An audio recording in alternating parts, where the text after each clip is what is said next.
En el calendario de Jesús había una fecha precisa para su nacimiento, su bautismo, su muerte, su sepultura, su resurrección, el comienzo de su sacerdocio, el comienzo del juicio en el lugar santísimo. Y también hay una fecha, vamos a encontrar, para cuando va a colocar los pecados sobre Azazel, y una fecha cuando va a crear cielos nuevos y tierra nueva. Aunque Dios no nos ha revelado la fecha para cuando se colocan los pecados sobre Azazel, ni cuando va a crear cielos nuevos y tierra nueva.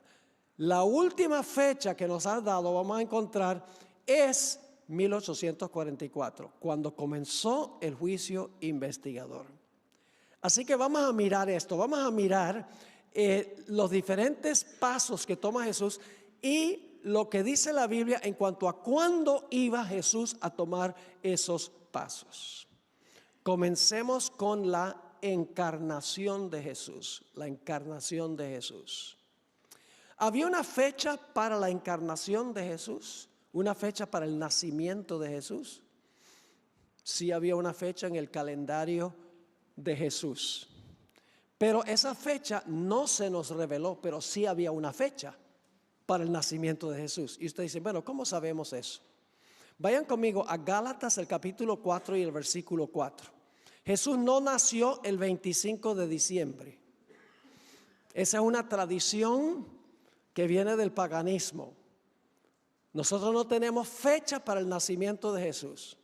Dios, a propósito, aunque tenía la fecha en el calendario de Jesús, Dios a propósito no nos la reveló, porque no quería que idolatráramos la fecha y olvidáramos hacia quién apunta la fecha.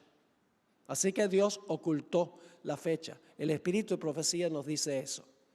¿Cómo sabemos que había un momento exacto que Dios había establecido para la encarnación y el nacimiento de Jesús? Vamos a Gálatas 4 y el versículo 4 y 5. Pero cuando vino el cumplimiento del tiempo, ¿cuándo vino qué? Había cierto tiempo que cuando se cumplió ese tiempo el Mesías iba a venir, ¿sí o no? Sí, Señor. Pero cuando vino el cumplimiento del tiempo, Dios envió a su Hijo, ¿cómo? Nacido de mujer y nacido bajo la ley, para que redimiese a los que estaban bajo la ley, a fin de que recibiésemos la adopción de hijos. Cuando vino el cumplimiento del tiempo, Dios envió a su Hijo para nacer. Dios tenía una fecha para el nacimiento de Jesús. No nos la reveló, pero este texto indica que había una fecha. Ahora usted dice, ¿cómo sabemos que la expresión cumplimiento del tiempo se refiere a una fecha? Bueno, hay otro texto que usa una expresión virtualmente idéntica. Marcos 1 y el versículo 15. Marcos 1 y el versículo 15. Allí se usa la expresión, el tiempo es cumplido. Muy parecido, ¿verdad? El tiempo es cumplido. Quiero leer una cita del Espíritu de Profecía sobre este versículo de Marcos 1 y el versículo 15. Una cita muy interesante del Espíritu de Profecía, a donde ella nos dice que esa expresión, el tiempo es cumplido, indica que se estaba cumpliendo una fecha que se encuentra en la profecía de las 70 semanas. Esto es lo que dice la cita. La nota predominante, deseado de todas las gentes 199 y 200. La nota predominante de la predicación de Cristo era, fíjense lo que predicó Jesús, la nota predominante. El tiempo es cumplido y el reino de Dios está cerca. Arrepentíos y creed al Evangelio. Esa cita viene de Marcos 1 y el versículo 15. Ahora sigue diciendo la cita, así el mensaje evangélico, tal como lo daba el Salvador mismo, se basaba en las profecías. Así que el mensaje de Jesús se basaba ¿en qué? En las profecías. ¿A qué profecía se refería Jesús cuando dijo el tiempo se ha cumplido? Sigo leyendo. El tiempo que él declaraba cumplido era el periodo de las 70 semanas dado a conocer a Daniel por el ángel Gabriel. Es decir, la expresión el tiempo se ha cumplido indica que había llegado una fecha exacta en la profecía de las 70 semanas. Así que cuando dice en Gálatas 4:4, cuando vino el cumplimiento del tiempo, significa que Dios tenía en el calendario una fecha para el nacimiento de Jesús. Pero la Espíritu de Profecía dice que no nos reveló la fecha. Imagínense que si la gente idolatra el 25 de diciembre y no es la fecha, ¿qué sucedería si Dios hubiera revelado la fecha? Y la sierva de Dios dice que de la misma forma Dios ocultó el lugar donde fue sepultado Moisés. Porque la gente iba a deificar a Moisés y para que él tomara el lugar que le pertenecía tan solamente a Dios.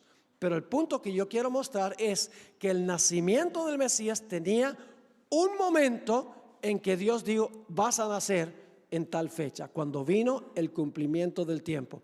Así que leo nuevamente, el tiempo que él declaraba cumplido era el periodo de las 70 semanas dado a conocer a Daniel por el ángel Gabriel.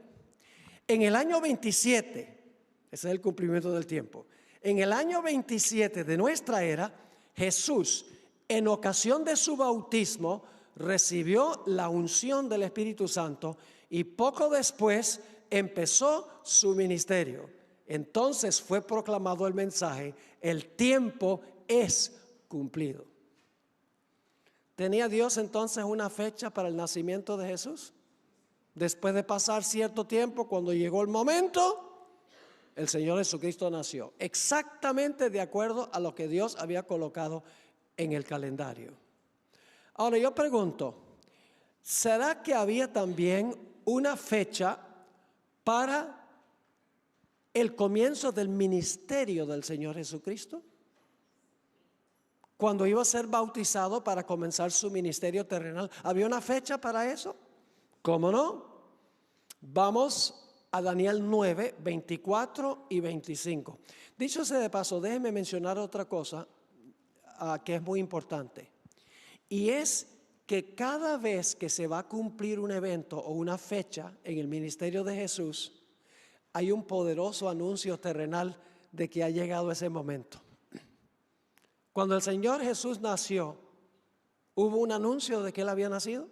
Sí. ¿Público? Sí, ¿recuerdan los ángeles que cantaron gloria a Dios en las alturas y en la tierra paz, buena voluntad para con los hombres? ¿Recuerdan los reyes magos? Que dicho sea paso, no eran tres. La Biblia no dice que eran tres, ni se llamaban Melchor, Gaspar y Baltasar. Esa es una tradición que ha entrado a la iglesia. No hay ninguna evidencia de que tenían esos nombres. Pero los magos, los reyes magos, llegaron a Jerusalén. Y dice que Jerusalén estaba alborotado. La ciudad estaba alborotada. Todo el mundo está diciendo, entonces el Mesías ha venido, porque ellos vinieron preguntando, ¿dónde podemos conseguir al Mesías?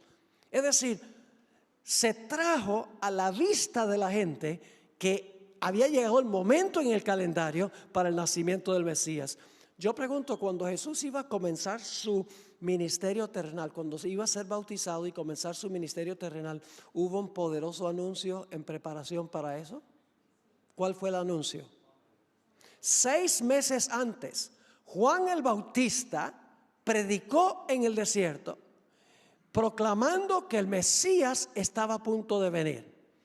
Y dice que Jerusalén y toda Judea, toda la región, venía Juan para ser bautizados, para estar listos para recibir al Mesías. Hubo un poderoso anuncio que iba a llegar el momento para Jesús bautizarse y comenzar su ministerio. Ahora sí leamos Daniel 9, 24 y 25. La profecía de las 70 semanas. Anoche hablamos brevemente de eso, más adelante vamos a volver a esa profecía. 70 semanas están determinadas sobre tu pueblo y sobre tu santa ciudad. ¿Cuál era el pueblo de Daniel y su santa ciudad? Israel. Le dice, 70 semanas son para Israel. ¿Cuántos son 70 semanas? Recuerden que estamos hablando en idioma simbólico. En lenguaje simbólico, un día equivale ¿a qué? Un año. Así que 70 semanas de 7 días, multiplicamos 7 por 70, ¿cuánto nos da? 490 años. Así que dice, 70 semanas están determinadas sobre tu pueblo y sobre tu santa ciudad. Y entonces nos dice cuándo comienzan las 70 semanas. Sabe pues y entiende que desde la salida de la orden para restaurar y edificar a Jerusalén, porque Jerusalén había sido destruida por Nabucodonosor, no estaban practicando su religión, los muros estaban destruidos, la ciudad estaba destruida, pero aquí dice que se iba a restaurar. Desde la salida de la orden para restaurar y edificar a Jerusalén, ¿hasta cuándo? Hasta el Mesías príncipe habrá 7 semanas y 62 semanas. ¿Cuántos son 7 semanas y 62 semanas? 69 semanas. ¿Cuánto tiempo iba a pasar entre la orden para restaurar y edificar a Jerusalén y cuando iba a aparecer el Mesías? Iban a pasar 69 semanas. ¿Cuántos son 69 semanas en años? Pues si 70 semanas son 490, 69 semanas son 483. Es decir, iban a pasar 483 años desde la orden para restaurar y edificar a Jerusalén hasta que apareciera el Mesías. Ahora, ¿qué significa la palabra Mesías? La palabra Mesías significa ungido. Es decir, hasta el ungimiento del Mesías iban a pasar 483 años desde que se diera la orden. Ahora vamos a notar que históricamente ese decreto fue dado por un rey llamado Artajerjes Longánime. ¿Y fue dado en qué fecha? En el año 457 antes de Cristo. Así que lo que tenemos que hacer es ir desde el año 457 antes de Cristo hacia adelante 483 años, y eso nos lleva ¿a qué fecha? Nos lleva al año 27 de la era cristiana, recordando que no hay un año cero, ¿ok? Va del 1 antes de Cristo al 1 después de Cristo, no hay un año cero. Así que cuando hacen el cálculo van a encontrar que va desde el 457 hasta el año 27 después de Cristo, de la era cristiana. En esa fecha iba a aparecer el Mesías o el ungido. Ahora, ¿saben? Esto es interesante. Inmediatamente después de bautizarse Jesús, la Biblia dice que Andrés le dijo algo muy interesante a su hermano Pedro. Vamos a leerlo en Juan 1, 40 y 41. Juan 1, 40 y 41. Muy interesante. Dice allí, Andrés, hermano de Simón Pedro, era uno de los 2 que habían oído a Juan y habían seguido a Jesús. Este halló primero a su hermano Simón, que también se llama Pedro, y le dijo: hemos hallado al Mesías. Se acaba de bautizar y dice: hemos hallado al Mesías, hemos hallado al ungido. Ahora, ¿saben cuál es la palabra griega equivalente a la palabra Mesías en hebreo? Aquí dice cuál es la palabra equivalente. Dice que traducido es el Cristo. La palabra Christos significa el ungido. Es decir, Jesús se acaba de bautizar y ahora Andrés le dice a Pedro: hemos hallado al ungido. Ahora, ¿cuándo fue ungido Jesús? La Biblia dice cuándo fue ungido. En Hechos 10, 36 al 38 nos lo dice. Dice allí en Hechos 10, 36 al 38, Dios envió mensaje a los hijos de Israel, anunciando el evangelio de la paz por medio de Jesucristo. Este es Señor de todos. Vosotros sabéis lo que se divulgó por toda Judea, comenzando desde Galilea, después del bautismo que predicó Juan. Y ahora escuchen el versículo 38. Como Dios ungió con el Espíritu Santo y con poder a Jesús de Nazaret. Y como éste anduvo haciendo bienes y sanando a todos los oprimidos por el diablo, porque Dios estaba con él. Yo pregunto, ¿cuándo es que Dios ungió a Jesús con el Espíritu Santo? ¿Recuerdan la paloma, el Espíritu que descendió como paloma sobre Jesús? Es decir, el ungimiento de Jesús fue cuando se bautizó. ¿Tenemos una fecha exacta para el bautismo de Jesús? Sí, Señor, el año 27. Y voy a agregar algo. En el otoño del año 27. Y tiene que guardar eso por unos momentos porque vamos a volver a eso. En el otoño del año 27, exactamente cuando terminaron los 483 años, las 69 semanas, Jesús fue bautizado, fue ungido y entonces comienza su ministerio. Viviendo en el campamento, enfrentándose a los pecados, enfrentándose al tentador, venciendo el pecado y tejiendo un manto de perfecta justicia a través de su ministerio. Así que tenemos cuando llegó Cristo al campamento, cuando nació, y tenemos también cuando comenzó su batalla con Satanás para desarrollar un carácter perfecto o un manto perfecto de justicia. Ahora, ¿será que tenemos también una fecha exacta para la muerte de Cristo? ¿Será que Dios tenía en el calendario de Jesús una fecha exacta para cuando Jesús iba a morir? Sí, también. Ahora yo pregunto, cuando Jesús estaba a punto de morir, ¿hubo un poderoso anuncio terrenal de que iba a pasar algo muy importante en Jerusalén? Se le llama Domingo de Ramos. La Biblia no usa esa expresión.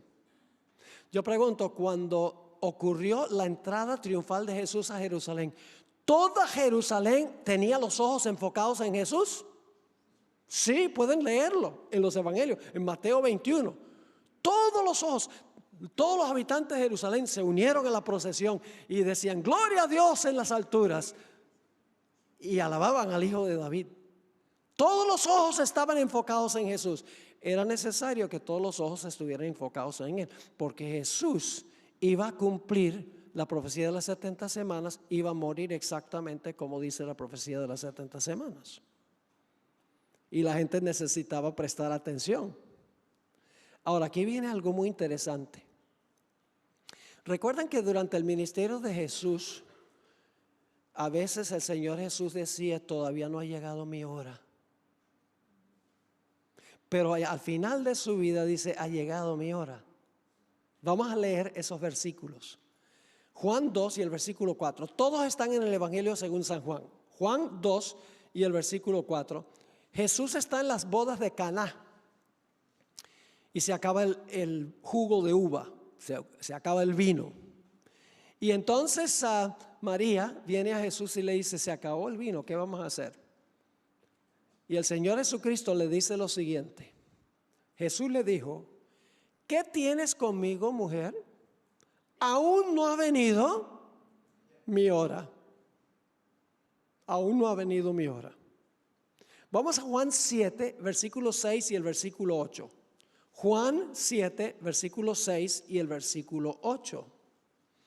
Aquí Jesús, los hermanos incrédulos de Jesús le dijeron, vamos a la fiesta de los tabernáculos en Jerusalén.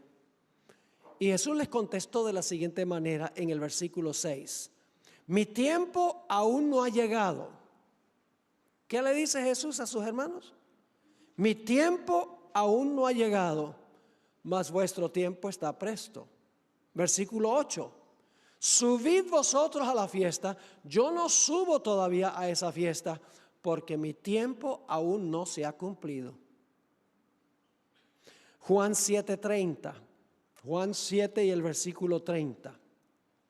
Jesús dice aquí, mi Padre me envió al mundo, y se enojan los judíos con él.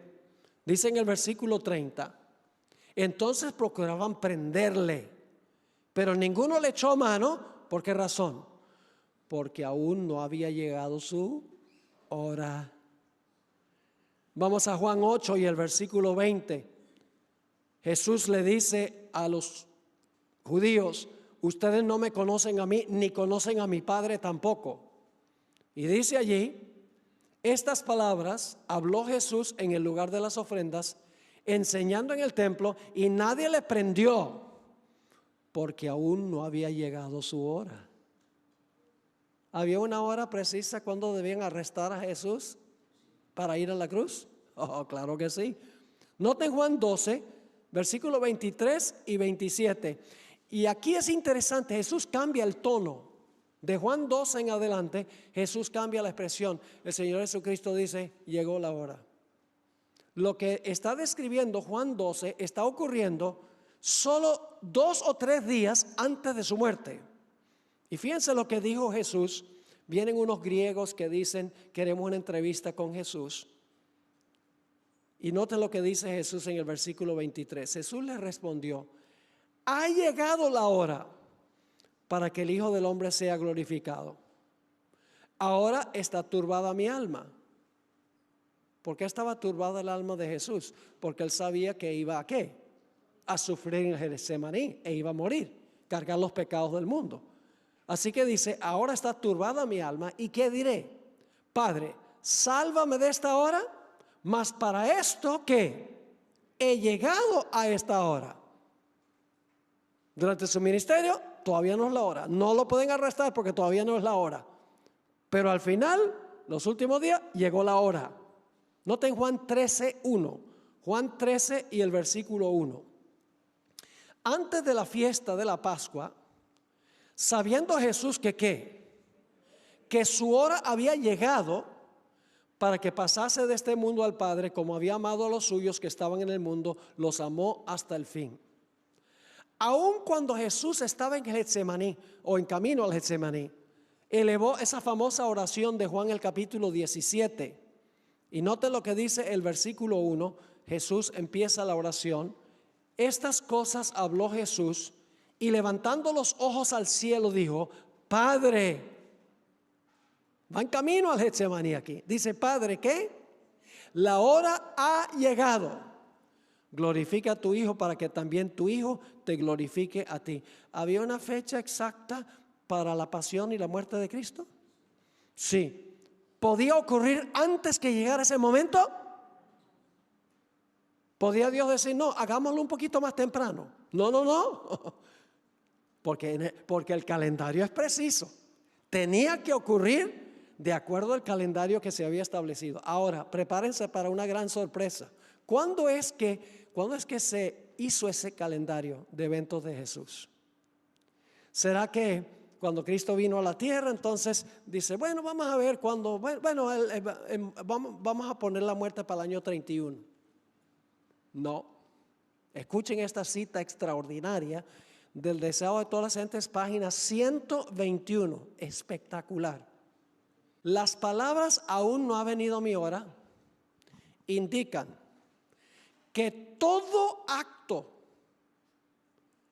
¿cuántos actos? Todo acto de la vida terrenal de Cristo se realizó en cumplimiento del plan que había existido desde los días de la eternidad. ¿Cuándo fue que se elaboró el calendario? Aún antes que entrara el pecado al mundo. Sigue escribiendo. Antes de venir a la tierra, el plan estuvo delante de él, perfecto en todos sus detalles. ¿Cómo? Antes de venir Jesús a la tierra, el plan estuvo delante de él, ¿qué? Perfecto en todos sus detalles. Entonces la gente dice: bueno, cuando estuvo en la tierra, entonces él sabía todo el calendario cuando estuvo aquí. No, él no sabía todo el calendario cuando estaba aquí. El Padre le revelaba lo que tenía que hacer cada día. El conocimiento que él había tenido allá del calendario no lo tenía aquí. Sigo leyendo. Pero mientras andaba entre los hombres, fue guiado paso a paso por la voluntad del Padre. En el tiempo señalado. ¿En el qué? En el tiempo señalado no vacilaba en obrar. Con la misma sumisión esperaba hasta que llegase el tiempo. ¡Qué cosa extraordinaria! No solo se había preparado su casa, sino su calendario de eventos también. Aquí está otra cita. Ministerio de Curación, página 380. Cristo en su vida terrenal no se trazó planes personales. Jesús no decía, cuando terminaba un día, decía, bueno, ¿a dónde voy mañana? Creo que voy a ir a Samaria para encontrarme con la mujer de Samaria. No. Dice aquí la hermana White, Cristo en su vida terrenal no se trazó planes personales. Aceptó los planes de Dios para él y día tras día el Padre se los revelaba. ¿Conocía Jesús todo su calendario de cuando estuvo en la tierra? ¿Todo de un solo golpe? No. Cuando iba a llegar el tiempo, el Padre le decía, ahora tienes que hacer esto, porque esta es la fecha que está en el calendario. Ahora yo pregunto, ¿será que había una fecha? ¿Será que la Biblia da el año de la crucifixión de Jesús? ¿Será que la Biblia revela el año de la crucifixión? Sí. Daniel 9, 26 y 27. Daniel 9, 26 y 27. Esto está hablando ya de la última semana de las 70, la semana número 70.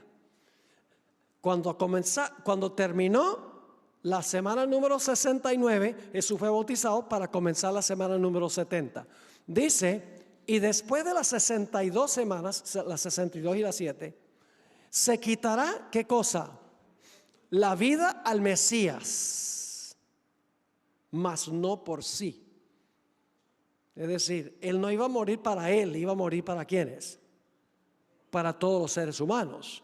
Así que dice, después de las 62 semanas se quitará la vida al Mesías, mas no por sí. Ahora vamos al versículo 27. Y por otra semana, está hablando de la número 70, si ustedes miran el contexto, por otra semana confirmará el pacto con muchos, esa es la semana número 70, y a la mitad de la semana, de la última semana, hará cesar ¿qué cosa? Hará cesar el sacrificio y la ofrenda. Ahora, ¿cuándo es que Jesús fue ungido? ¿En qué año? ¿En qué época del año? En el otoño del 27, ¿ok? Entonces, ¿cuándo es que iba a ser crucificado? Iba a ser a la mitad del 3 años y medio después, a la mitad de la semana número 70. Así que vamos ¿de dónde? Del otoño del 27 al otoño del 28. Al otoño del 29, 2 años. Al otoño del 30, 3 años. A la primavera del 31, 3 años y medio. Porque Jesús murió en la primavera. Así que sabemos que fue bautizado en el otoño. Porque el Señor Jesucristo murió en la primavera. ¿Cómo sabemos eso? Porque Jesús murió en la época de la Pascua. Y la Pascua era siempre en marzo o abril. Jesús murió 3 años y medio después de su bautismo. ¿Estaba en el calendario divino? Daniel fue escrito 600 años antes que Jesús comenzara su ministerio. 600 años antes que Jesús fuera a la cruz. Ya Dios había revelado la fecha para la crucifixión de Jesús. Pero ahora prepárense para algo bien interesante. La Biblia no solamente nos da el año de la crucifixión, también nos da el mes, el día y la hora. ¿Ustedes no creen que la Biblia es inspirada? El que no cree que la Biblia es inspirada, no sé qué pasa. No, iba a decir que está loco, Hay una locura espiritual. ¿Dónde tenemos el mes, el día y la hora? Éxodo 12, 5 y 6. Éxodo 12, 5 y 6. Dice allí, el animal, hablando del cordero pascual, y Jesús murió como el cordero pascual, el animal será sin defecto, macho de 1 año, lo tomaréis de las ovejas o de las cabras y lo guardaréis hasta ¿cuándo? Hasta el día 14, ahí tenemos el día de este mes, que es el mes de Nisan, el primer mes del año religioso judío. Y lo inmolará toda la congregación del pueblo de Israel, ¿cuándo? Entre las 2 tardes. ¿Tenemos la hora cuándo iba a morir? Entre las 2 tardes. Tenemos el día 14. Tenemos el mes, Nisan. Ahora, ¿qué significa la expresión entre las 2 tardes? Nosotros los adventistas sabemos de una tarde, que es cuando se pone el sol. De tarde a tarde guardaréis vuestro sábado. Pero entre los judíos hay otra tarde. Las 2 tardes son cuando el sol alcanza su cenit y empieza su descenso. Yo sé que el sol no desciende, ¿ok? Porque a veces he dicho esto y la gente después viene del culto y dice, pero el pastor, el sol no desciende. Pero sí parece que desciende. Así que estoy yendo por lo que vemos, no por lo que ocurre científicamente. Es como la gente que decía, cuando preguntaba, ¿cuántos dedos tiene la imagen? Dice, bueno, depende.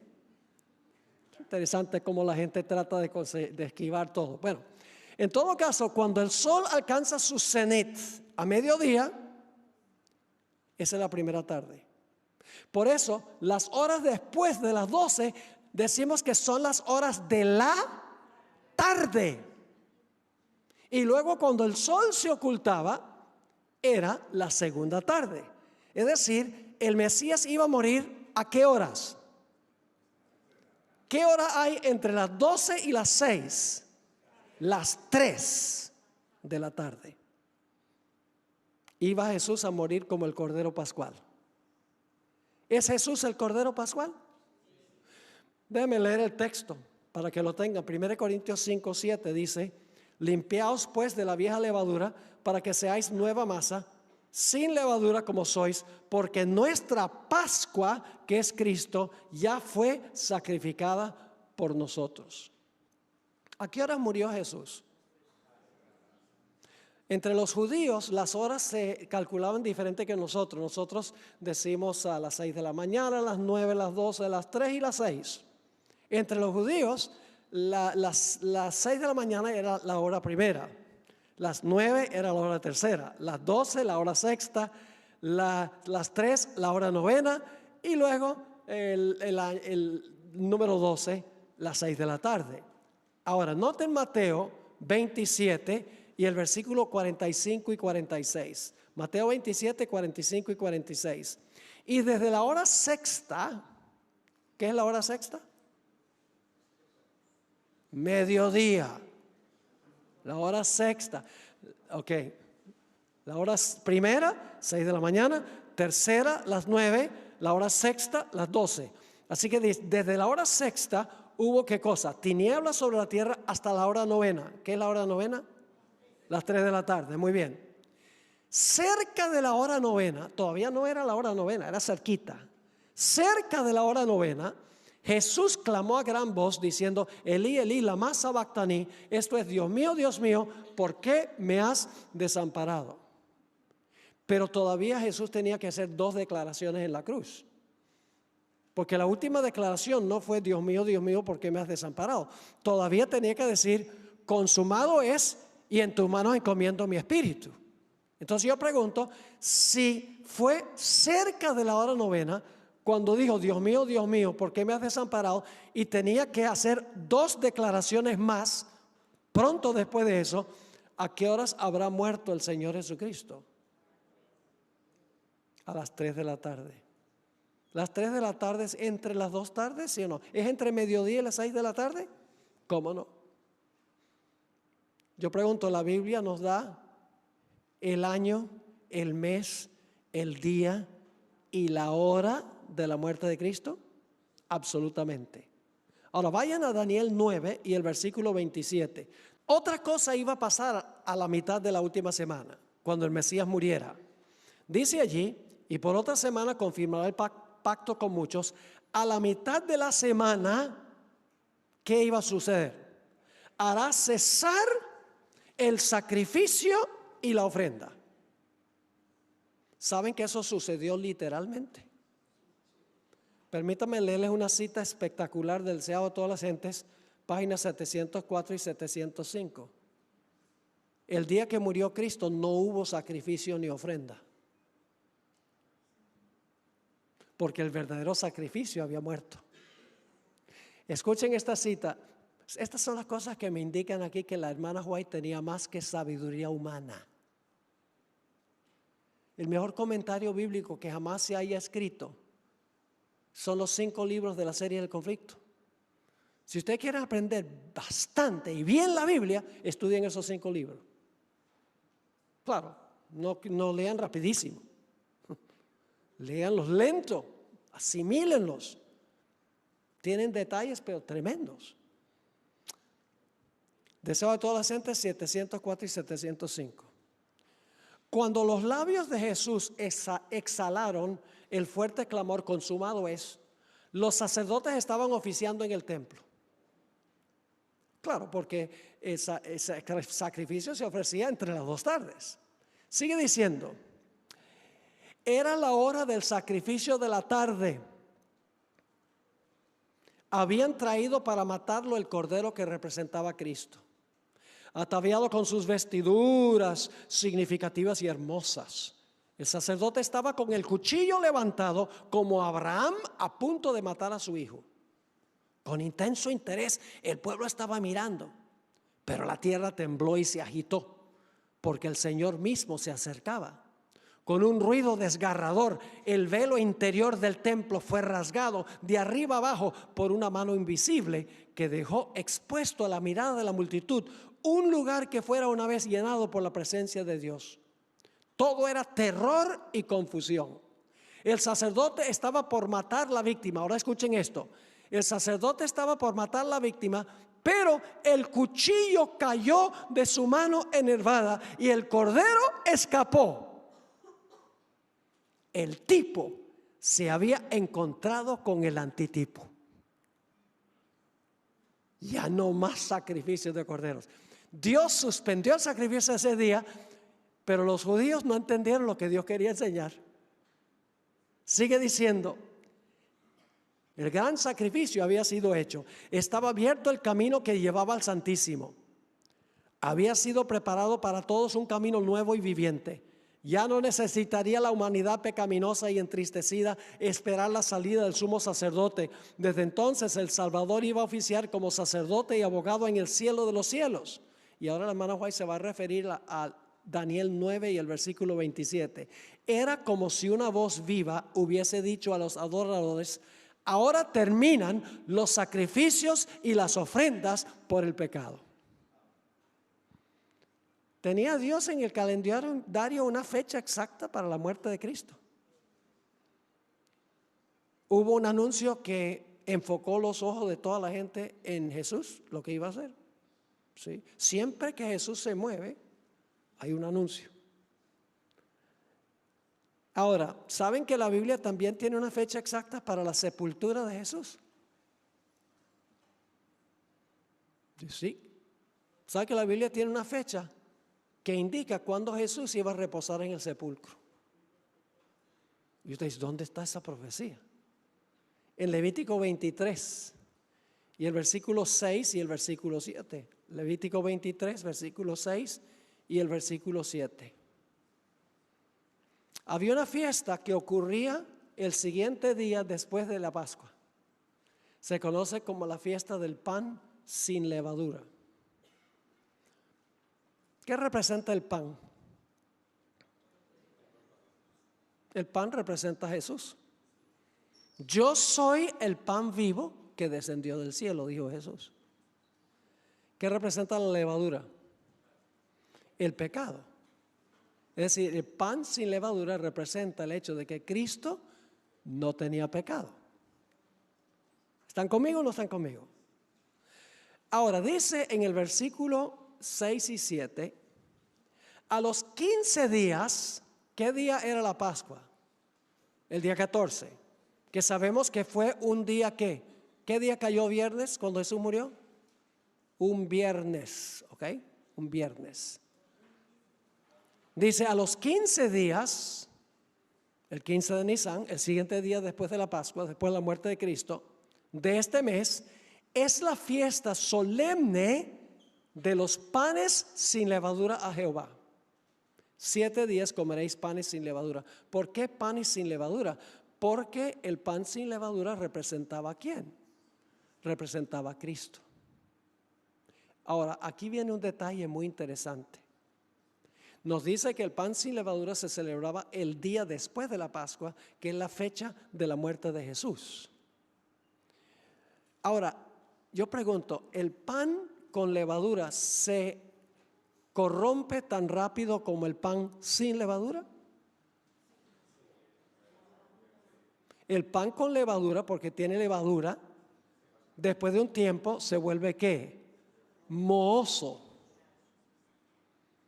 Pero el pan sin levadura no. Lo pueden tener mucho tiempo, se pone duro, pero no se corrompe. ¿Correcto?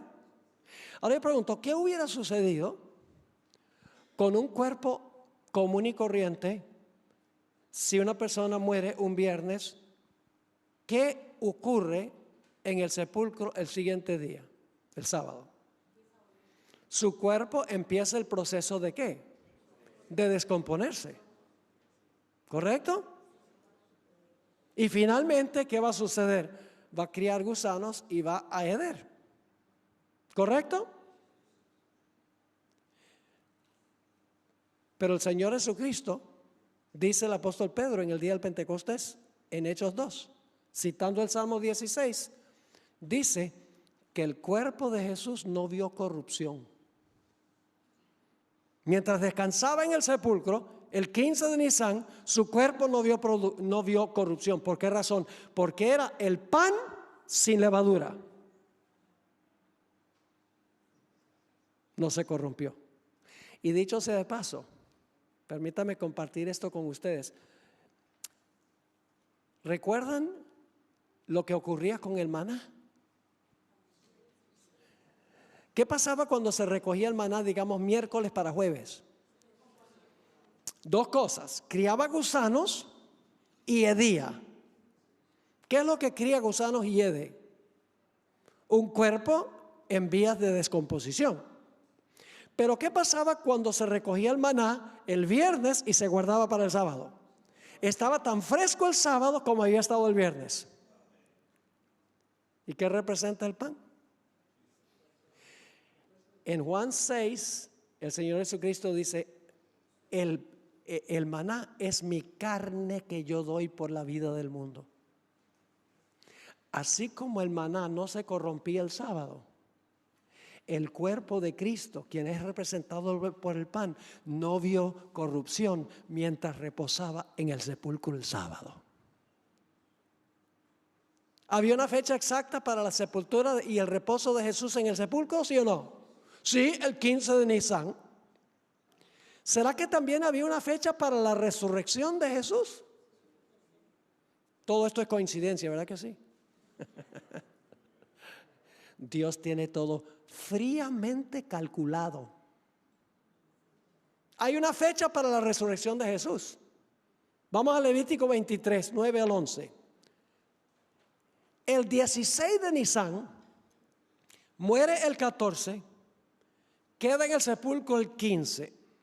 El 16 de Nisan, los judíos celebraban una fiesta que se conoce como la fiesta de las primicias. Se mecía una gavilla ante Jehová y Jehová aceptaba la gavilla. Ahora noten Levítico 23, 9 al 11. Y habló Jehová a Moisés diciendo, habla a los hijos de Israel y diles, cuando hayáis entrado en la tierra que yo os doy y seguéis su mies, traeréis al sacerdote una gavilla por primicia de los primeros frutos de vuestra siega. Y el sacerdote mecerá la gavilla delante de Jehová para que seáis ¿qué? El propósito de mecer la gavilla era que Jehová aceptara el mecer de la gavilla. ¿Y cuando sucedía esto? El día siguiente del día de reposo lo mecerá. Jesús descansó en el sepulcro el día de reposo, así que la gavilla se iba a mecer ¿qué día? El domingo. Y escuchen bien, los cristianos hoy en día dicen que debemos guardar el domingo porque el domingo es súper importante. Pero ¿saben por qué Jesús resucitó el domingo? Porque tenía que reposar el día sábado en el sepulcro. El día importante es el sábado, no el domingo. Si tenía que descansar en el sepulcro el sábado, pues ¿qué día iba a resucitar?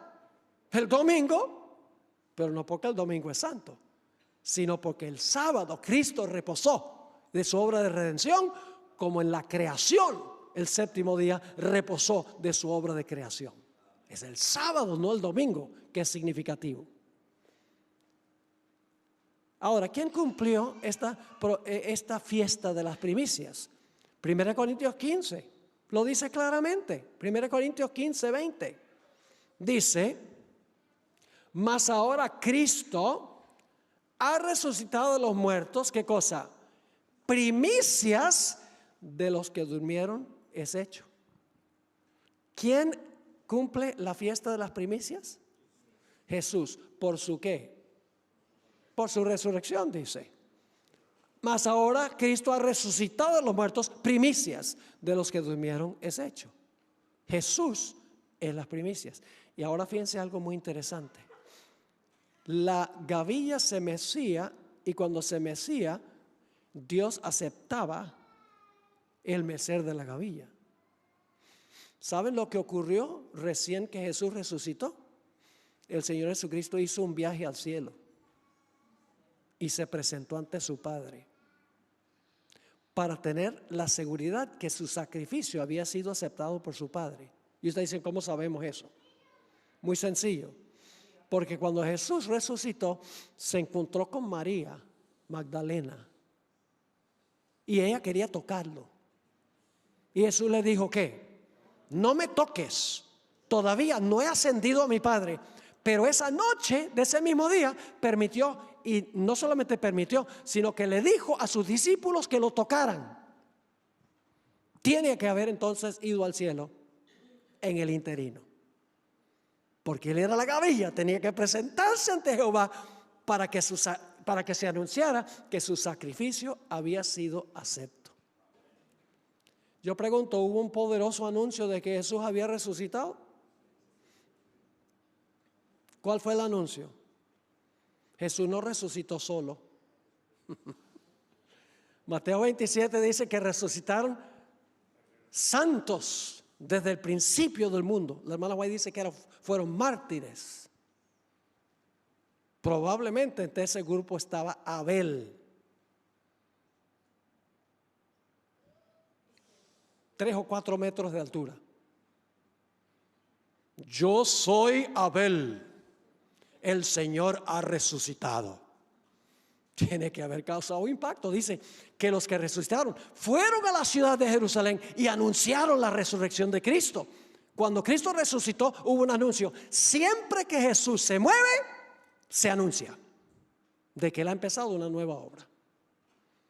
¿Será que también había una fecha para cuando Jesús iba a comenzar su obra como intercesor en el cielo, en el lugar santo? ¿Por casualidad creen ustedes que habrá una fecha? Levítico 23. Hoy en día mucha gente dice que hay que celebrar las fiestas. No hay que celebrar las fiestas hoy, porque se cumplieron. Son importantes para mostrarnos lo que el Señor Jesucristo, cómo cumplió Jesús esas fiestas. Pero no hay que volver a celebrarlas, porque se celebraban apuntando hacia lo que iba a ser Jesús. Y hay mucha gente hoy en día en la iglesia adventista que están diciendo: si tú no celebras las fiestas te vas a perder. No, todas esas fiestas que apuntaban hacia la realidad Jesús caducan cuando Jesús cumple esas fiestas. Levítico 23, 15 y 16. Y contaréis desde el día que sigue al día de reposo. ¿Qué día es ese? El día que sigue el día de reposo. Las primicias, ¿verdad? desde cuando se meció la primicia, dice, y contaréis desde el día que sigue al día de reposo, desde el día en que ofrecisteis la gavilla de la ofrenda mecida, 7 semanas cumplidas serán. Es decir, ¿cuántos son 7 semanas? 49 días, ¿correcto? Y luego dice, hasta el día siguiente del séptimo día. Es decir, el día número ¿qué? 50. Contaréis 50 días, entonces ofreceréis el nuevo grano a Jehová. ¿Cómo se llama esa fiesta que se celebraba 50 días después de mecer la gavilla, después de la resurrección? La fiesta del Pentecostés. A veces nosotros no entendemos qué significa el día Pentecostés, porque nosotros sencillamente pensamos en lo que ocurrió en la tierra. Yo pregunto, ¿hubo un poderoso anuncio?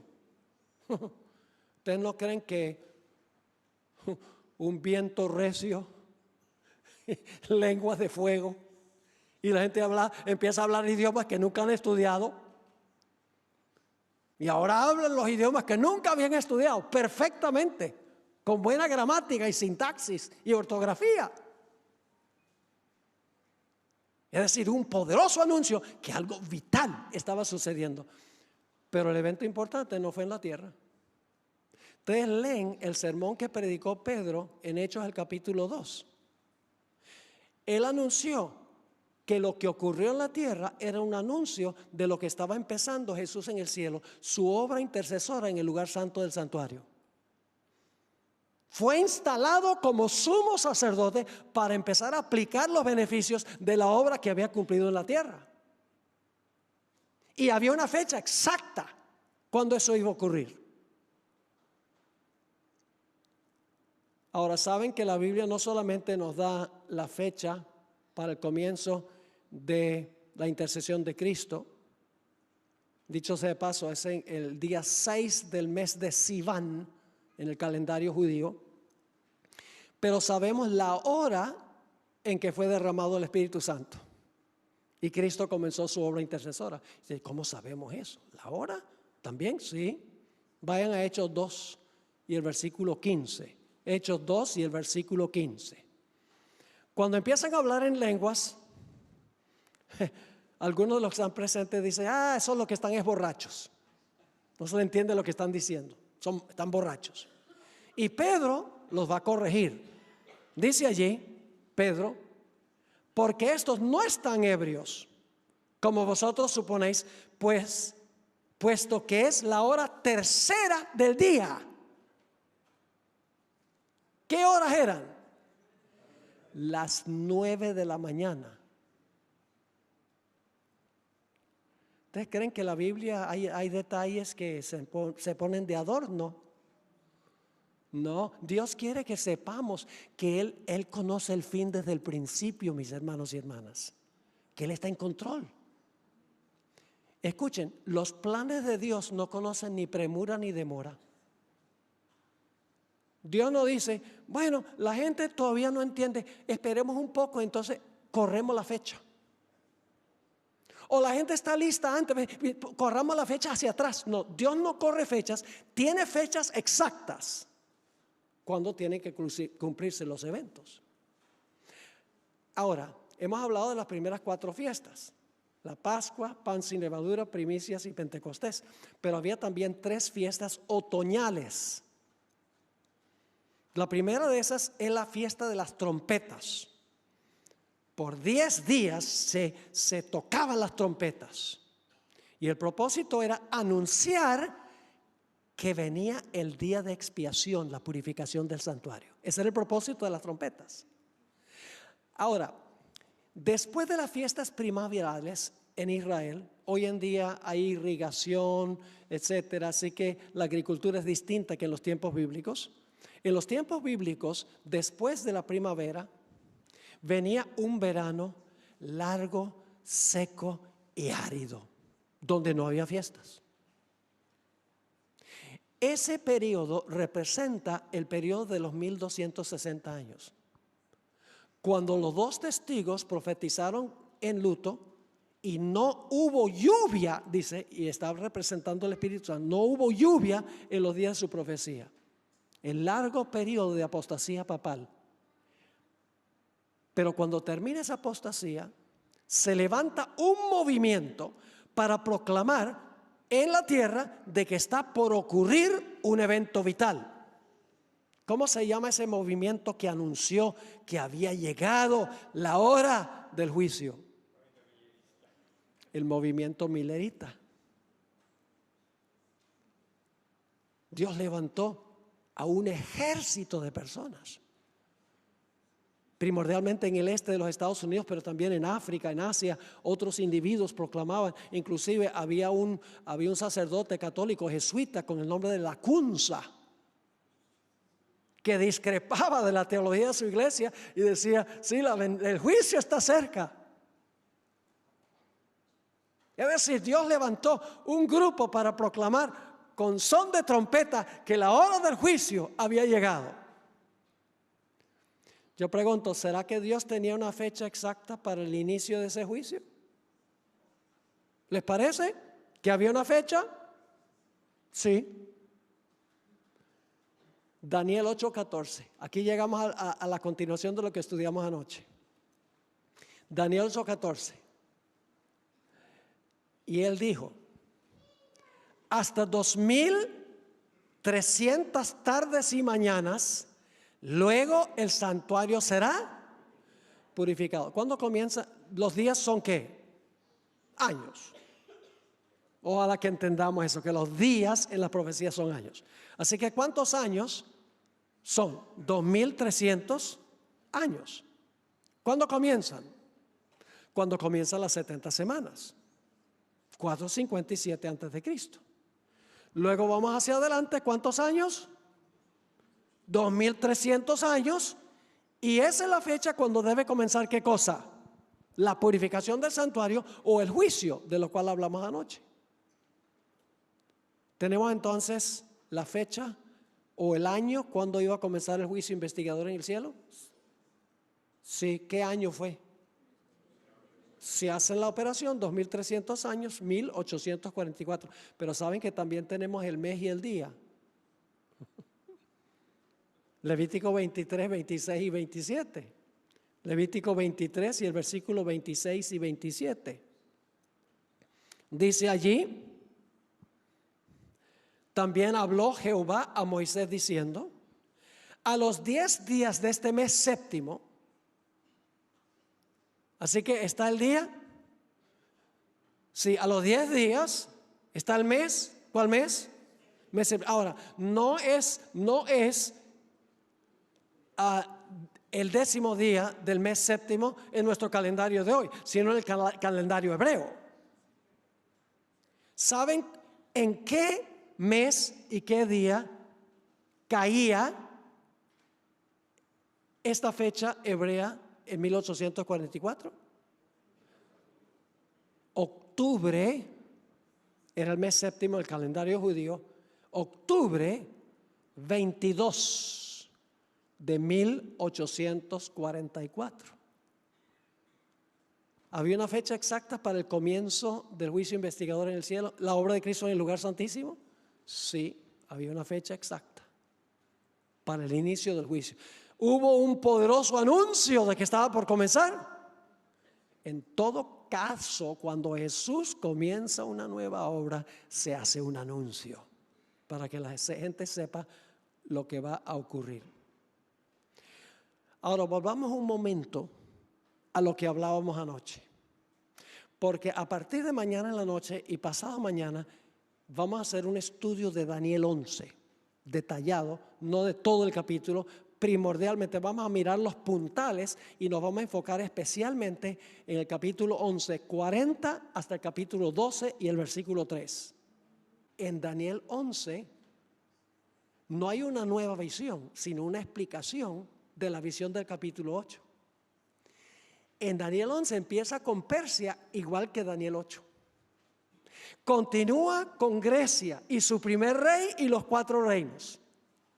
Continúa con Roma pagana, Roma papal, la herida mortal de Roma papal, Y luego nos lleva más allá a la persecución final, el cierre de la gracia y la segunda venida de Cristo.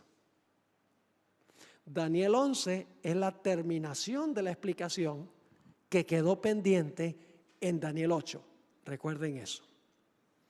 Ahora, permítame cubrir una o dos cositas más. La fecha para el inicio del juicio es la última fecha que Dios nos ha dado en el calendario. Hay en el calendario de Dios una fecha para la lluvia tardía. Hay una fecha en el calendario de Dios para el fuerte clamor. Hay una fecha en el calendario divino para el cierre de la gracia. Y hay una fecha para la segunda venida en el calendario de Dios, pero Él no nos ha revelado la fecha. 1844 es la última fecha que ha revelado. Ahora ustedes dicen, pero pastor, ¿acaso Cristo no ha demorado su segunda venida? Yo pregunto, ¿la Biblia dice que Dios tiene un día y una hora para la segunda venida? Sí, la Biblia dice eso. En cuanto al día y la hora, nadie sabe sino quién.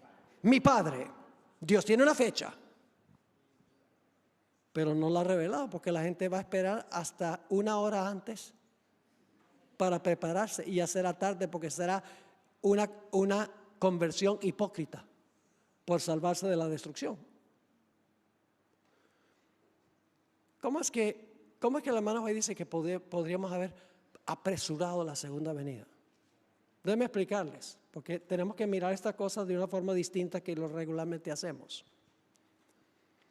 Si Dios hubiera sabido que su pueblo iba a estar listo poco después de 1844, ¿hubiera puesto esa fecha en el calendario? ¿Sí o no? Sí. Si Dios sabía que su pueblo no iba a estar listo después de 1888, el mensaje de John C. Wagner, si Él hubiera sabido que su pueblo iba a estar listo después de 1888, Él hubiera colocado esa fecha en su calendario. Dios colocó la fecha en el calendario de acuerdo a cuando Él sabía que el pueblo iba a estar listo. Pero Dios no corre la fecha. Dios dice, bueno, el pueblo no está listo, vamos a correr la fecha. Bueno, todavía aquí no está listo, vamos a correr la fecha. No, Él tiene la fecha y pone la fecha de acuerdo a cuando Él sabe que su pueblo va a estar listo. Si su pueblo hubiera estado listo antes, hubiera puesto una fecha anterior.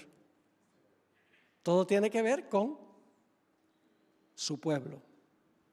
Escuchen bien, si alguien pone fechas para eventos proféticos, húyanles como a la lepra. No hay más fechas. Hay un individuo por ahí que puso una fecha y que la ley dominical iba a ser el año pasado, marzo o abril del 2019. Aquí estamos en el 2020, no hay ley dominical. O que la puerta de la gracia se cerró en el año 2015. Entonces, ¿para qué vamos a predicar? Lo que sucede cuando se fijan fechas es, se emociona la gente y luego cuando no ocurre, quedan peor que antes. Estamos en el tiempo de espera. No más fechas. No queremos que el mundo allá afuera diga, esos adventistas pusieron otra fecha y no se cumplió. Dicho sea de paso, la iglesia adventista nunca ha fijado una fecha. Y 1844 que no existía la iglesia adventista en esa época. Esa fecha la fijaron los mileritas. La fecha estaba correcta, el evento estaba incorrecto. Déjenme leerles esta cita de la hermana White. Primero es escrito, página 75. El Señor me ha mostrado que el mensaje del tercer ángel debe avanzar y proclamarse a los hijos dispersos de Dios, pero no debe depender de una fecha.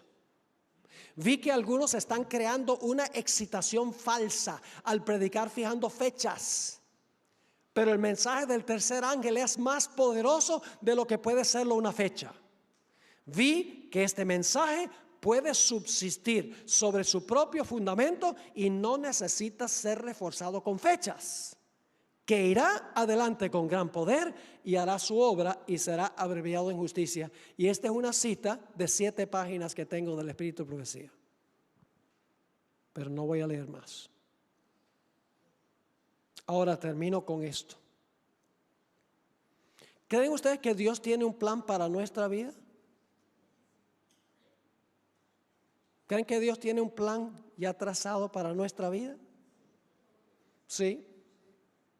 Y si estamos en comunión con Él, vamos a saber dónde ir, qué decir, qué hacer en cada momento de nuestra vida. Lo que pasa es que no sabemos porque no estamos consagrados al Señor, como estuvo Jesús, íntimamente relacionado con su Padre. ¿Recuerdan los días de Esther? Esther fue a parar allá en el palacio. ¿Por qué fue a parar Esther allá en el palacio del rey? Una muchachita judía. No se sabía cuándo ocurrió. Pero luego el rey da un decreto de muerte. Amán, a través del rey, da un decreto de muerte de destruir a todos los judíos. Y ustedes conocen bien la historia. Mardoqueo le mandó un mensaje a Esther. Y quiero leer lo que le dijo a Esther. Entonces dijo Mardoqueo que respondiesen a Esther: no pienses que escaparás en la casa del rey más que cualquier otro judío. Tú eres judía y no creas que porque eres la reina te vas a salvar, porque las leyes de los medos y persas no se pueden cambiar y se aplican a todos. Y luego dice Mardoqueo: porque si callas absolutamente en este tiempo, respiro y liberación vendrá de alguna otra parte para los judíos. Escuchen bien, todos somos importantes, pero nadie es indispensable en el plan de Dios. Le dice Mardoqueo: si tú no obras en este tiempo, pues Dios, el plan de Dios se va a cumplir igual. Y luego dice esto: y quién sabe si para esta hora has llegado al reino. Dios te puso ahí por esto. ¿Y qué hizo Esther? Me voy a cuadrar con el plan del Señor. Y si perezco, que perezca. Termino con esta cita de la hermana White. Ya leí la primera parte, ahora voy a leer la última parte. Cristo en su vida terrenal no se trazó planes personales. Esta parte la leí. Aceptó los planes para él y día tras día el Padre se los revelaba. Ahora escuchen esto. Así deberíamos nosotros también depender de Dios para que nuestras vidas fueran sencillamente el desenvolvimiento de su voluntad. A medida que le encomendemos nuestros caminos, Él dirigirá nuestros pasos. Son muchos los que al idear planes para un brillante porvenir fracasan completamente. Dejad que Dios haga los planes para vosotros. Como niños, confiad en la dirección de aquel que guarda los pies de sus santos. Y luego viene esta parte muy famosa. Dios no guía jamás a sus hijos de otro modo que el que ellos mismos escogerían, si pudieran ver el fin desde el principio y discernir la gloria del designio que cumplen como colaboradores con Dios. Puede pasar con nosotros también, pero tenemos que consagrarnos espiritualmente, mi cuerpo al Señor, en oración, en el estudio de su palabra y estar ocupados en testificar por el Señor. Y mientras más cerca estemos de Jesús, más claramente vamos a ver cuál es el plan que tiene Dios para nuestra vida específicamente. Nos vamos a encontrar con las personas que debemos encontrarnos, nos va a dar palabras para hablar, nos va a conducir en todos nuestros pasos. ¿Quieren ustedes tener esa clase de relación con el Señor? Gloria a Dios. Saber exactamente por qué estamos aquí, para dónde vamos y qué quiere que nosotros digamos. Oremos. Padre, gracias porque tú has revelado tu plan con especificidad. Gracias porque podemos estar seguros que tú conoces el fin desde el principio. Gracias porque podemos estar seguros que tú tienes un plan para cada vida aquí. y que cuando nos acercamos a ti, tú nos revelas qué debemos hacer, qué debemos decir, dónde debemos estar, con quiénes nos vamos a encontrar. Te damos gracias, Señor, por ser un Dios tan maravilloso. Pedimos que nos acompañes al regresar a nuestros hogares. Tráenos mañana y pasado mañana para estudiar esa magnífica profecía de Daniel 11. Gracias, Señor, por escuchar nuestra oración. Te lo imploramos en el nombre de Jesús. Amén.